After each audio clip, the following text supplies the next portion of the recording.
teach on documentary editorial, and today I am delighted to introduce you to Craig Easton, who is, I had to just check because he's got so many awards, I had to write them all down. So Craig is actually currently based in Bristol, and his career has taken him all over the world, from South Asia to Shetland, Nicaragua to Yorkshire, Nova Scotia, to the Outer Hebrides, and pretty much everywhere in between. He's worked with newspapers and magazines as well as commercial clients and galleries and museums, and his fourth book, which you will hear about shortly, is published by Goss Books this month. I'm not sure if there's going to be any preview copies at Bob, probably not, but your previous 3 books are going to be there. Yes. Yeah. So in recent years, Craig's focused on long-form projects, which will probably interest a lot of you, particularly third years, I imagine, in Scotland and in the north of England. And they have won international acclaim. Specifically, he was awarded Sony Photographer of the Year in 2021. He was recognised as an honorary fellow of the Royal Photographic Society in 2021, 22, and in 2023. He was recipient of the Arnold Newman Prize for Portraiture, as well as an Orwell Award for exposing Britain's social evils for his 20-year project called Thatcher's Children. So what runs through Craig's work, as you will find out, is a deep interest in people, in society, and in social justice. And Craig's approach, as you'll see, is rooted firmly in the documentary tradition, but also spans the fine art realms, museums, galleries, as well as editorial. And spending time getting to know the people who he works with and finding the best way to tell their stories through photography. So please welcome Craig.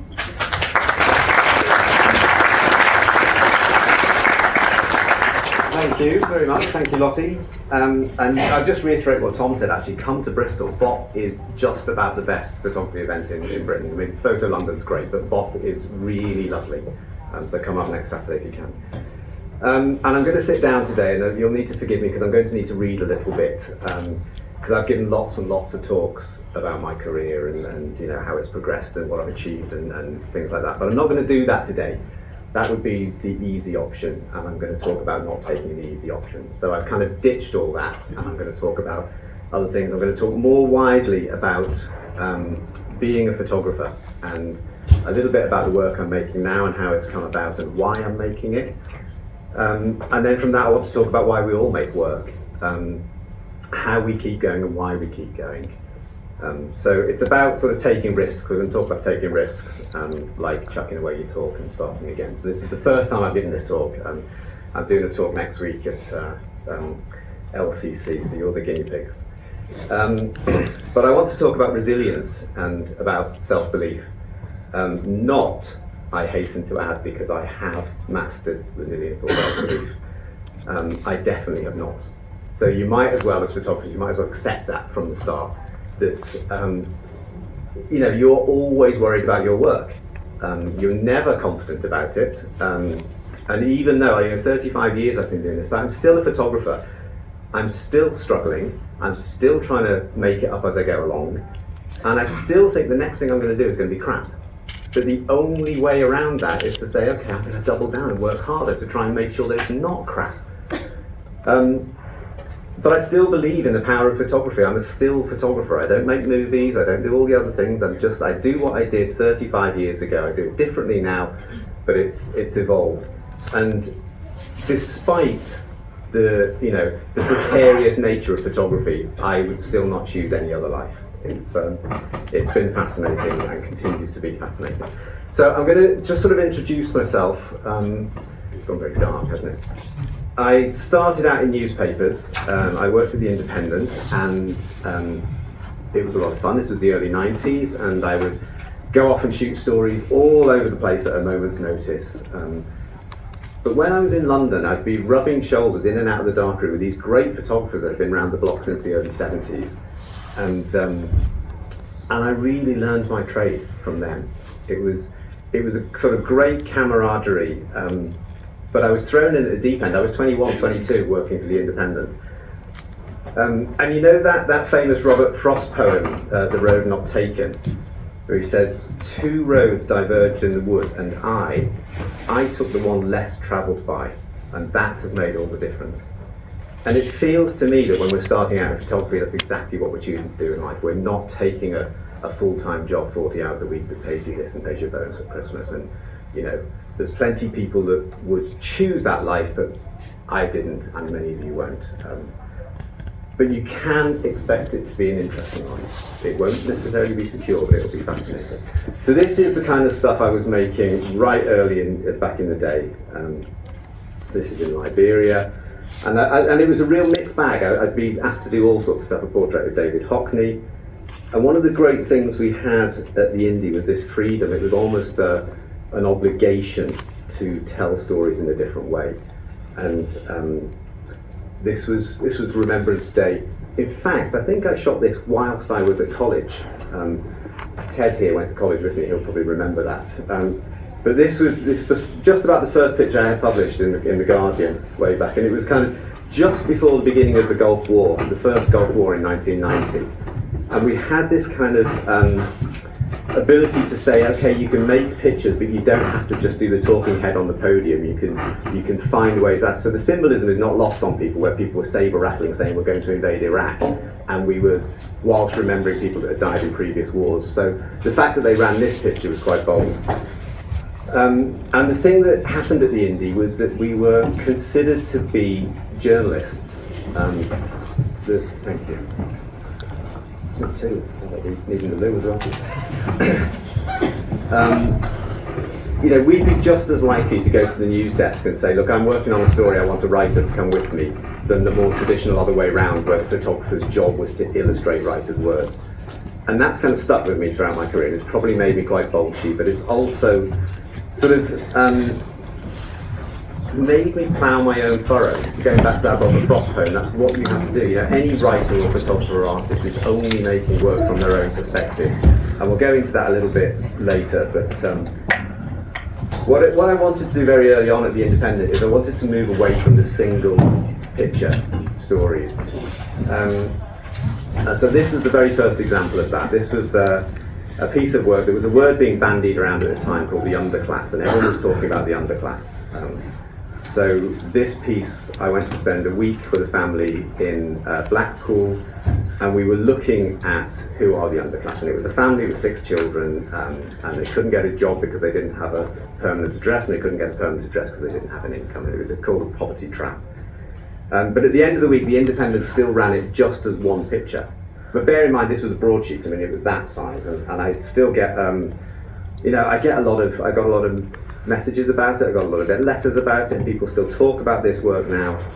But what it taught me was the power of photography, of still photography in particular, not just as news pictures, but as a document, something to refer back to.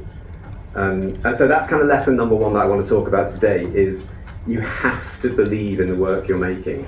And it's not just something to be seen today, it's not something to go on your website or go on your Instagram account or be assessed by your college tutors. It's something that needs to speak to future generations. The work you're making now is vitally important. My daughter said to me, she studied history at university, she said to me years ago, she said, "You're not a photographer, Dad, are you? You're a historian." And it's true, and it's really important that we see our work that way. So that was Katrina in 1992, and this is Katrina in 2016. So I followed up with the same family, these 6 kids, then have about 30 kids between them. And I made this work, and it's very much about politics and social policy and how entrenched poverty is in the sort of capitalist system. And the pictures were juxtaposed with quotes from the family, so I would record interviews with the families and outtakes of political speeches because I wanted to connect their experience to policy.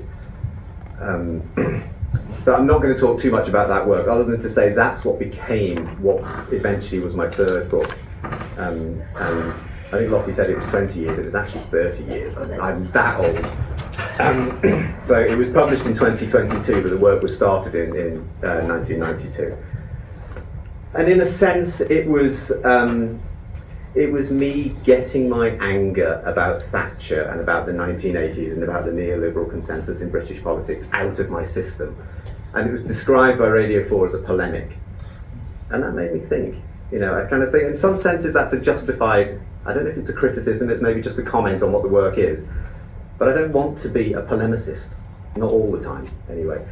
And it seems to me that the world's divided right now into, people are so sure of the righteousness of their position and so sure of the wrongfulness of the other people's position that we're becoming kind of opposed to each other. It's really stark, this difference. And in a sense, that's informed the way I want to work now. I wanted to make something a little bit quieter and wasn't kind of going into one of those silos or the others. But what this work did teach me was right at the beginning of my career, the importance of photography. And it brings me back to a quote that I come to a lot. And this is John Zarkowski, who was the director of photography at the Museum of Modern Art. And he was the guy, he is absolutely instrumental in the power of American photography. It was him that found Diane Arbus and William Eggleston and Robert Adams and all those people, Mary Ellen Mark and Stephen Shaw. So he said, we are grateful to the artists who come before us for what they give us, or to be more forthcoming about the nature of that exchange. We're grateful to the artists who come before us for what we take from them. And there's nothing to be ashamed of. The name of the process is called tradition, which does not mean imitating old pictures, but rather transcending them. There are photographers from the past from whom we can all learn, or borrow, or take something, and from which we can fashion something else a little different. This is an altogether honourable pursuit, and in fact might be thought of as the definition of the artistic enterprise. The activity which allows each of us to think of ourselves as at least bit part players in that great troupe that includes even Titian and Cézanne. And I carry that with me. I think in the work we make, Walker Evans was a kid once in college trying to make new work, and so was Paul Strand, and so was anybody started somewhere, and it's really important. So what I took from that first thing is, this is lesson number 2, actually keep your notes, because the notes that I made in 1992 came back to form the work that I started making in 2016, and the work that you're making right now might turn out to be critically important to some work you want to do later on, and it might take on greater significance because it's 10 years later or 20 years later. So don't think of what you're doing now as college work and that your real work is something you're going to do when you start your career. The world is full of photographers who the work they made at college is absolutely the cornerstone of their careers, and sometimes the high point of their careers. I'm going to talk about that in a minute. You might feel like you're starting out and feeling your way, but you've no idea where photography is going to take you. I'm showing you a little bit of where it took me, but you guys are the ones that are going to take it forward. And the more I speak to young people, the more it gives me faith, actually, that I want to see how you see the world from your perspective and how you want to change it. And it's vitally important that we do that. Look, fortunately for for people like me who are a bit older, the beauty of it is that photography, you grow with it. And like painting and writing, your work kind of changes with your experience over the years. It's very different to other art forms, and it's different to pop music. In pop music, it seems to me that you burst on the scene, and you're 17 or you're 18, and you're fully formed, and you make this work that speaks to 17 or 18-year-olds. And if it's brilliant, if the lyrics are brilliant and the music's brilliant, it speaks beyond your own personal experience to wider universal concerns. But I'm giving my age away now. But when the Undertones sang Teenage Kicks or the Sex Pistols sang away, and for me it was Robert Wyatt. It's a critical point in my life when I heard Robert Wyatt singing Shipbuilding during the Falklands War. It changed the way I looked at things. It changed the way I saw photography. It changed the way I saw art. It changed the way I saw how culture engaged with society.